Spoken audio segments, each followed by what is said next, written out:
If you're experiencing a few functionality issues with your cup creator, there are a few things you can try at home that will resolve these issues. So firstly, what you want to do before anything else is give your cup creator a really thorough clean. Wash both of these components in warm soapy water, just ensuring that you're removing any coffee grinds and oil buildup in the mechanism that could be causing the issues you're experiencing. Once you've given it a thorough clean, you're going to want to let it air dry completely. Once that's done, there's a couple of things you're going to want to check. Firstly, you're wanting to ensure that this capsule release button is down before trying to create a capsule.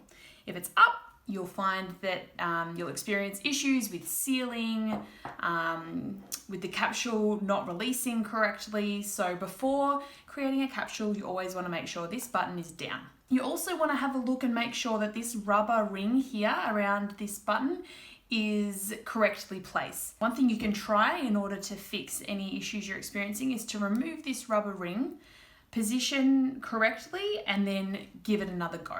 That can often fix problems as well. The last thing you're going to want to check is this little lip here. This should always be up before creating a capsule. Sometimes when you've created a few pods, this little lip here can lock down, and then you'll find that when you try to create another capsule, it won't seal correctly, it won't perform in the way it should. So in order to make sure this lip is up, you're going to turn over your cup creator and you're going to press this button until you hear a clicking sound. So you simply press down till you hear a click, which will be this section here, this lip popping back up into place. Once this is back in place, you can proceed to pop your capsule in, fill with coffee, and create as usual.